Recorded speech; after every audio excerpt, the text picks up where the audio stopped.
Hey guys, what is up? AwesomeTheSauce here. Hope you guys are having a great day and welcome to the first of very many, let's just be honest, it is the time of the year, okay? Many test run video. Today I'm actually so excited because I think that this is probably, I don't know, this might get like a gold star rating from the sauce. Now here's the thing, alright? I don't think you're ready for this, but we are getting spells added that 1 are not shadow spells, and 2 are really good for PvP, and 3 are finally utility spells, which we haven't had since Avalon. So this test round video is going to be about the 2 new spells that they're going to be adding to the game called Nightbreaker and Daybreaker. Now brace yourselves because there's a lot going on with these spells, and I'm gonna, go through them very, very quickly on what they do, but I suspect that we won't really know the full scope of these spells until, like test realm drops, we try it out in PvP,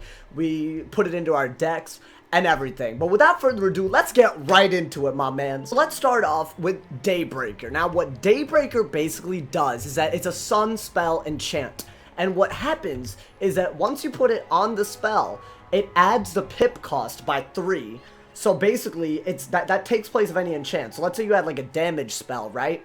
I don't know, let's just take any example. We can take an example literally from my deck, right? Let's say, for example, let's take a very extreme example. Let's say that I had a Scion of Death that I wanted to use, right? This enchant on. What it basically would do is that it would add 3 pips to the Scion of Death spell.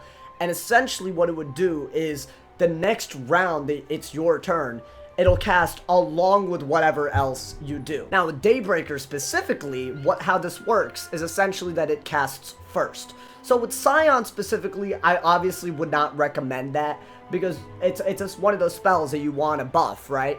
But, there are other spells where maybe that actually could work. Let's say, for example, that you're on a Fire Wizard and you use a Daybreaker spell on a Brimstone Revenant, right? So now you're casting a 7-pip Brimstone Revenant basically right away first, and then you could follow it up with something like, I don't know, an Ifrit, an FFA, a King Art, anything really. So essentially you'd be breaking the shield and you'd be able to get the trap, no need for the enchant, and essentially you would hit with that Brimstone first and then you would do a hit. Now Nightbreaker is very, very similar to that in that it also makes you cast another spell on the same round, but there's a slight difference, so let's look at it. Bam! Now what Nightbreaker does is that, yes, it delays the round on the spell, it adds the 3%, the 3 pip chance, 3 pips, as they might say. But instead of casting first on that round, it basically casts second on that round. Let's say I put it on, I don't know, a Scion of Fire, right? And I wanted to make sure that I would be able to hit them for a lot, right? And I didn't have enough traps, and I was scared that they're going to shield. A really awesome thing that you could potentially do is put a Nightbreaker on a Scion of Fire, and then you could Fire Beetle on the next round after you basically cast this, right? You would cast the Fire Beetle, and then on the same round, the Scion would activate. Now, I'm sure that this is a very, like, I don't know, it's a weird concept for sure. But I think probably what a lot of people are wondering is, why do you think that it's not completely broken? I think it's very valid if when you look at this, just doing 2 moves on the same round, it seems like a really, really crazy idea. At first glance, and I'd agree with you, it seems very similar to make casts, except now, instead of, a random make cast, you're adding 3 pips to a spell and you're doing it without an enchant, but you're still doing 2 turns in 1 turn. Sounds a little crazy, but there's a lot of things that come with the spell that I really, really like, and if they can do this for PvP updates going forward, then I'm gonna really appreciate it because I think it's actually really good for PvP. So not only is Daybreaker and Nightbringer basically, not only are they completely limited to only 1 use in your hand, basically in your entire deck, but they're also not reshuffleable. If you use it and then reshuffle, you're just not getting it back.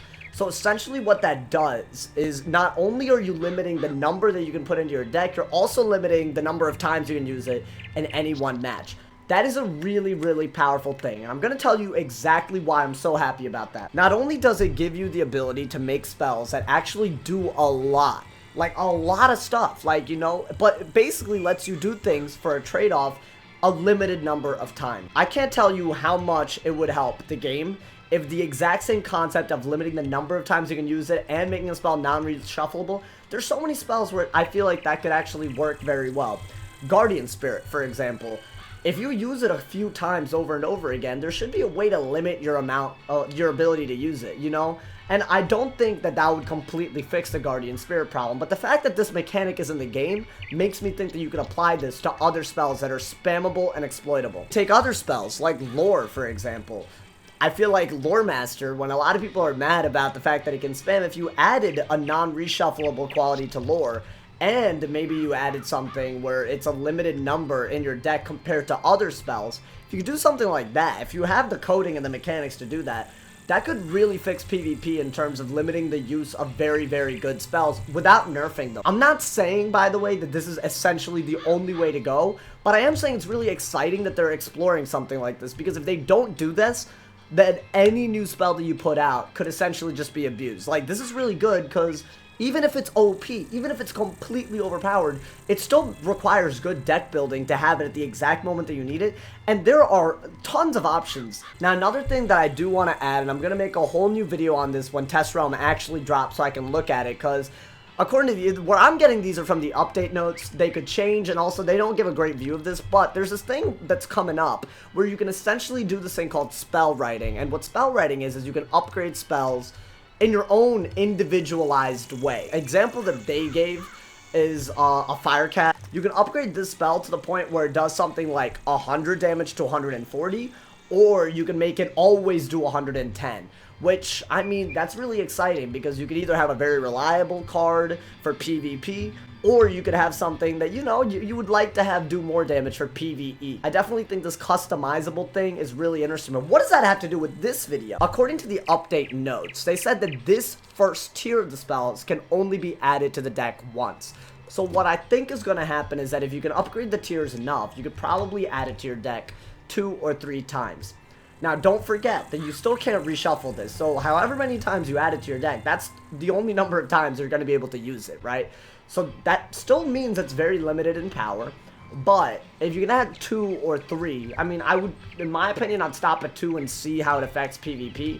But if you were to do that, then not only could you create a lot of strategies that are repeatable if they fail the first time around, which is very exciting, but it could also create, you know, just the ability to pull the card more often if you have a bigger deck. I'm really, really excited about this because there's so many combos. There are so many combos. I've literally already written down a few. So, you know, let's look through some. If you wanted to use Daybreaker on Rusalka, you could, at the beginning of your turn, do a Rusalka and then Sultan right out of it, and it would be completely doable. There's even crazier combos. Let's look at Myth, for example. You could literally put a Nightbringer on a stun, a single stun, if that's allowed. I don't know if that's allowed, but we'll see, right? And you can Medusa into a stun, and if you don't stun block, you will be getting, you basically will be getting chain stunned. Myth has an extremely good strategy now for breaking stun blocks that they never had before. It's just one crazy way that one school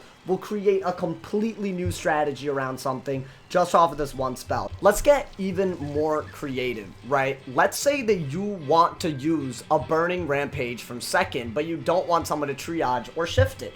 A really cool thing that you could, probably, this is a very good use for it, is you could put a Nightbringer on a Fire Elf and then Burning Rampage the next round, and you would Burning Rampage immediately into a Fire Elf.